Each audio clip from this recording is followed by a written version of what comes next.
America is deeply divided along political lines. This is not a new phenomenon, but it has become increasingly stark in recent years. Surveys show that a large majority of Americans believe the country is split on core values. Many people worry about the potential for violence and threats to democracy.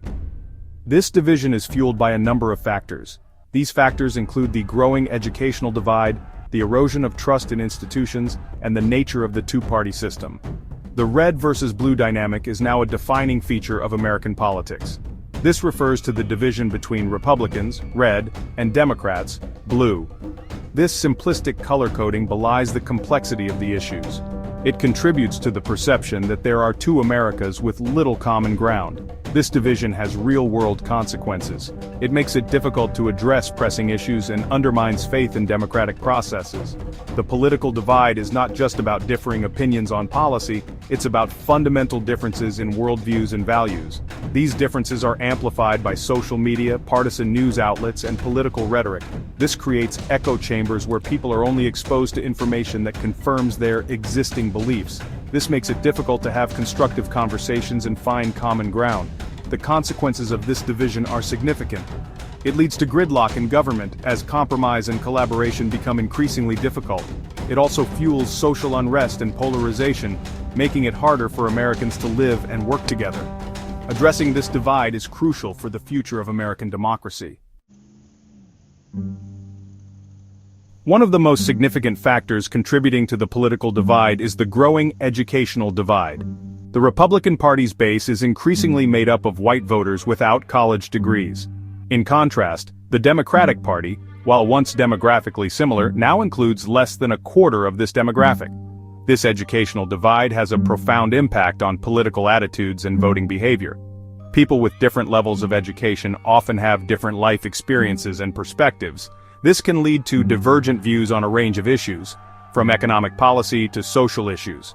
For example, those without a college degree may be more likely to feel left behind by economic changes. They might view globalization and technological advancements with suspicion. They might see these things as taking away jobs and opportunities. Conversely, those with a college degree may be more likely to benefit from these changes. They may be more supportive of policies that promote free trade and innovation. The diploma divide also influences how people view the role of government. Those without a college degree may be more likely to view government with skepticism. They might see it as inefficient and intrusive. They may favor smaller government and lower taxes. Those with a college degree, on the other hand, may be more likely to see a role for government in addressing social problems. They may support programs like universal health care or affordable housing. Another key factor in the political divide is the erosion of trust. This erosion of trust is directed at institutions, particularly among Republican voters. This skepticism extends to a wide range of institutions, including the media, academia, scientists, and even corporations.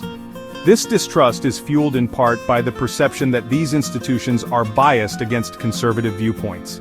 This perception is reinforced by partisan media outlets that often portray these institutions in a negative light. The internet and social media have also played a role in eroding trust. The rise of misinformation and disinformation online makes it difficult for people to discern fact from fiction. This can lead to a general sense of uncertainty and a distrust of traditional sources of information. The erosion of trust has serious consequences for American democracy. When people lose faith in institutions, they are less likely to participate in civic life.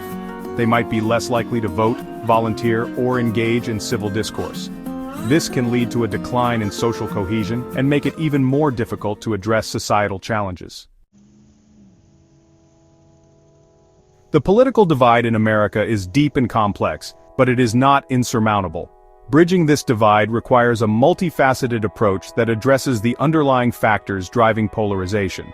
This includes addressing the educational divide, rebuilding trust in institutions, and reforming the political system.